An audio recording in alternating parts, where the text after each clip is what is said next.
ॐ गजाननं भूतगणातिसेवितं कपित्वजम्बूफलचारुभक्षणम् उमासुतं शोकविनाशकारकं नमामि विघ्नेश्वरपादपङ्कजम्। ओम नमश्चंडिकायै।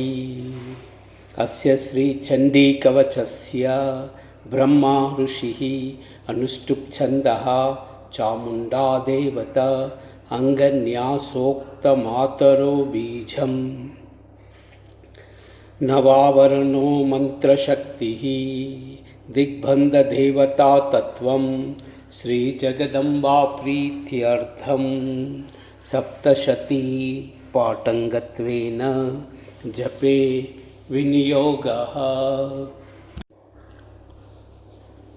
ओम नमश्चंडिकायै। मार्कंडेय उवाच। ओम यद्गुह्यं परमं लोके सर्वरक्षाकरं नृणां यन्न कस्यचिदाख्यातं तन्मे ब्रूहि पितामह। ब्रह्मोवाच। अस्ति गुह्यतमं विप्र सर्वभूतोपकारकं देव्यास्तु कवचं पुण्यं तच्च वृणस्य महामुने। प्रथमं शैलपुत्री च द्वितीयं ब्रह्मचारिणी तृतीयं चन्द्रघण्टेति कूष्माण्डेति चतुर्दशं पंचमं स्कन्दमातेति षष्ठं कात्यायनीति च सप्तमं कालरात्रीति महागौरीति चाष्टमं नवमं सिद्धिदात्री च नवदुर्गा प्रकीर्तिताः। उक्त्या नेतानि नामानि ब्रह्मणैव महात्मना अग्निना दह्यमानस्तु शत्रुमध्ये गतोरणे विषमे दुर्गमे चैव भयार्था शरणं गता। न तेषां जायते किंचित् अशुभं रणसंकटे नापदं तस्य पश्यामि शोकदुःखभयं नहि। यस्तु भक्त्या स्मृतानूनां तेषां वृद्धि प्रजायते। ये त्वां स्मरन्ति देवेशि रक्षसे तन्न संशयः। प्रेतसंस्था तु चामुण्डा वाराही महिषासना ऐन्द्रिगजसमारूढा वैष्णवी गरुडासना माहेश्वरी वृषारूढा कौमारी शिखिवाहना लक्ष्मी पद्मासना देवी पद्महस्ता हरिप्रिया श्वेतरूपधरा देवी ईश्वरी वृषवाहना ब्राह्मी हंससमारूढा सर्वाभरणभूषिता इत्येता मातरः सर्वा सर्वयोगसमन्विता नानाभरणशोभाढ्या नानारत्नोपशोभिता दृश्यन्ते रथमारूढा देव्या क्रोधा समाकुलाः। शङ्खं चक्रं गदां शक्तिं हलं च मुसलायुधं केटकं तोमरं चैव परशुं पाशमेव च कुन्तायुधं त्रिशूलां च शारङ्ग आयुध उत्तमं दैत्यानां देहनाशाय भक्तानाम् अभयाचय धारयन्त्य यदा नीतं देवानां च हिताय वैः। नमस्तेस्तु महारौद्रे महाघोरपराक्रमे महाबले महोत्साहे महाभयविनाशिनी त्राहि मां देवि दुष्प्रेक्ष्या शत्रूणां भयवर्धिनी। प्राच्यां रक्षतु मामैन्द्री आग्नेयाम् अग्निदेवता दक्षिणेवतु वाराही नैऋत्यां खड्गधारिणी प्रतीच्यां वारुणी रक्षेत् वायव्यं मृगवाहिनी उदीच्यां पातु कौमारी ऐशान्यां शूलधारिणी ऊर्ध्वं ब्रह्माणि मे रक्षेत् अधस्तात् वैष्णवी तदा एवं दशदिशो रक्षे चामुण्डा शववाहना जया मे चाग्रतः पातु विजया पातु पृष्ठतः अजिता वामपार्श्वे तु दक्षिणे अपराजिता शिखां युध्योतिनी रक्षे उमा मूर्ध्नि व्यवस्थिता मालाधरी ललाटे च भ्रुवौ रक्षे यशस्विनी त्रिनेत्रा च भ्रुवोर्मध्ये यमघण्टा च नासिके शङ्किनी चक्षुषुर्मध्ये श्रोतयोर्द्वारवासिनी कपौलौ कालिका रक्षे कर्णमूले तु शाङ्करी नासिकायां सुगन्धा च उत्तरोष्टे च चर्चिका अधरे चामृतकला जिह्वायां च सरस्वती दन्तान् रक्षतु कौमारी कण्ठदेशे तु चण्डिका घण्टिकां चित्रघण्टा च महामाया च तालुके कामाक्षी चुबुकं रक्षेत् वाचं मे सर्वमङ्गला ग्रीवायां भद्रकाली च पृष्ठवंशे धनुर्धरी नीलग्रीवा बहिर्कण्ठे नलिकां नलकूबरी स्कन्दयो खड्गिनी रक्षे बाहू मे वज्रधारिणी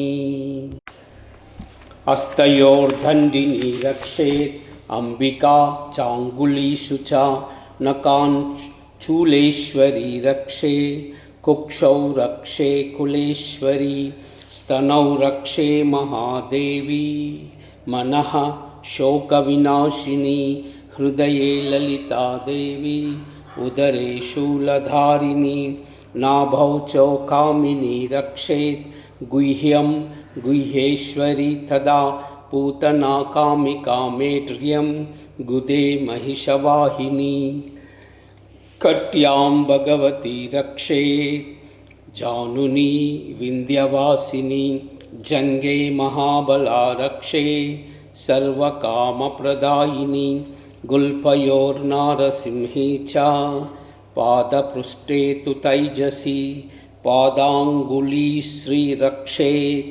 पादात्तस्थलवासिनी नकान्ध्रंष्ट्रकराली च केशाञ्च ऊर्ध्वकेशिनी रोमकूपेषु कौबेरी त्वचं वागीश्वरी तदा रक्तमज्जावसामांसा अस्तिमेतांसि पार्वतीं अन्त्राणि कालरात्रिश्च पित्तञ्च मुकुटेश्वरी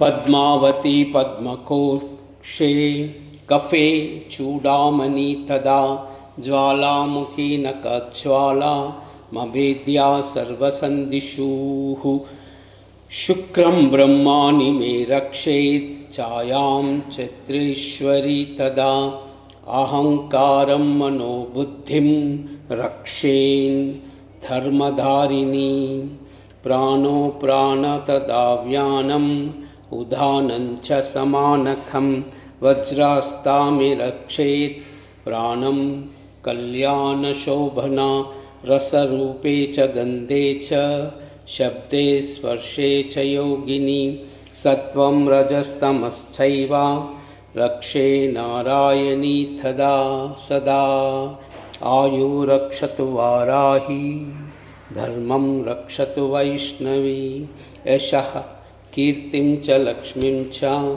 धनं विद्यां च चक्रिणी गोत्रमिन्द्राणि मे रक्षे पशून् मे रक्ष चण्डिके पुत्रान् रक्षे महालक्ष्मी भार्यां रक्षतु भैरवी पन्तानं सुपदा रक्षे मार्गं क्षेमकरी तदा राजद्वारे महालक्ष्मी विजया सर्वतः स्थितः रक्षाहीनं तु यत्स्थानं वर्जितं कवचेन तु तत्सर्वं रक्ष मे देवी जयन्ती पापनाशिनी। पदमेकं न गच्छेतु यदीच्छेतु आत्मनः कवचेनावृतो नित्यं यत्र यत्रावगच्छति तत्र तत्रार्धलाभस्य विजयः सर्वकामिकः। यं यं चिन्तयते कामं तं तं प्राप्नोति निश्चितं। परमैश्वर्यमतुलं प्राप्स्यसे भूतले पुमान्। निर्भयो जायते मर्त्या संग्रामेष्वः पराजितः। त्रैलोक्ये तु भवेत् पूज्या कवचेनावृता पुमान्। इदं तु देव्या कवचं देवानामपि दुर्लभं। यः पठेत् प्रयतो नित्यं त्रिसन्ध्यं श्रद्धयान्वितः। दैवी कला भवेत् तस्य त्रैलोक्येऽपराजितः। जीवेत् वर्षशतं साग्र अपमृत्युविवर्जितः। नश्यन्ति व्याधयः सर्वे लुता विस्फोटकादयः। स्थावरं जङ्गमं चैव कृत्रिमं चैव यद्विषम्। अभिचाराणि सर्वाणि मन्त्रयन्त्राणि भूतले। भूचरा खेचरा शैव जलजा शोपदेशिका। सहजा कुलजा माला डाकिनी शाकिनी तदा। अन्तरिक्षचरा घोरा डाकिन्यश्च महाबला। ग्रहभूतपिशाचाश्च यक्षगन्धर्वराक्षसा। ब्रह्मराक्षसवेताला कूष्माण्डा भैरवादयः। नश्यन्ति दर्शनातस्य कवचे हृदि संस्थिते। मनोन्नतिर्भवेत् आज्ञा तेजो वृद्धिकरं परं। यशसा वर्धते सोऽपि कीर्तिमण्डितभूतले। जपेत् सप्तशतीं चण्डीं कृत्वा तु कवचं पुरा। यावत् भूमण्डलं दत्ते सशैलवनकाननं। तावती तिष्ठति मेदिन्यां सन्तति पुत्रपौत्रकी। देहान्ते परमं स्थानं यत्सुरैरपि दुर्लभं। प्राप्नोति पुरुषो नित्यं महामायाप्रसादतः।